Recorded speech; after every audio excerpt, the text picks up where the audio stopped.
caught a frog and tied a rope to it. I was thrilled to see the frog dragging a stone. When a poisonous snake slowly approached, I was not afraid at all, and I even reached out to grab it. I smiled as I grabbed the snake by the head. I also tied a stone onto its body. After that, I caught a small fish. I tied a stone to it as well. The little fish could not swim, and I was overjoyed. At that moment, my master witnessed everything, but he did not stop me. Instead, when I fell asleep, he tied a large stone to me. Early the next morning, I hunched over and begged my master to untie the rope. But my master demanded that I first go and untie the stones from the animals. Only then would he help me remove my stone. If they died, then I would carry a stone for the rest of my life. So I climbed the mountain with the stone on my back. I found the frog under a crack in the rocks, although it could no longer move. But thankfully, it was still alive, so I gently removed the stone. I gently set the frog free. Once freed, the little frog immediately came back to life. But when I found the snake, it was already dead, and the little fish in the water had died from lack of oxygen. I was overcome with grief, because I never expected my own fun. It could end up hurting so many lives. My master had seen it all, yet he remained silent, because he knew I had realized my mistake. 10 years went by.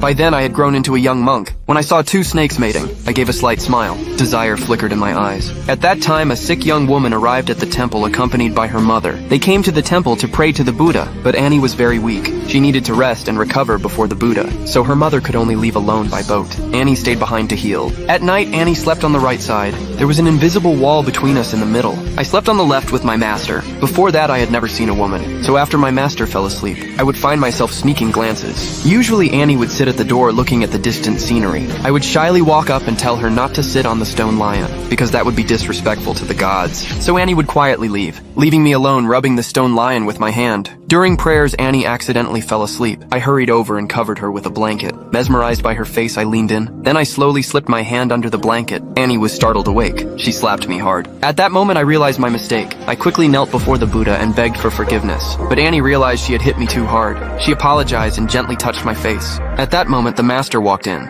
Annie hurriedly pulled her hand away in fear. Then she left quietly, and I pretended nothing had happened. I hurriedly picked up the wooden fish, but my heart was already in turmoil. After a few days of being together, our relationship gradually eased. We often took a small boat together down the mountain to play. Watching Annie with her graceful figure, I would climb to the top of a rock and secretly watch her, because I was so mesmerized. I accidentally fell into the water, but the river did not sober me up. Instead, I reached out and touched Annie's cheek of Annie. She angrily pushed me down, but a different feeling began to grow in her heart. To get better, Annie had to drink herbal medicine every day, and I would personally brew the medicine for her. But because the medicine was very bitter, Annie showed discomfort. I showed how much I cared, before she would casually sit on the stone statue. When I saw that, I would politely ask her to get down. But now I cleaned the statue. Then I moved to the doorway to sit with Annie and enjoy the view. That night, the master fell asleep. I could no longer control myself, worried about waking the master. I did not open the door. Instead, I passed straight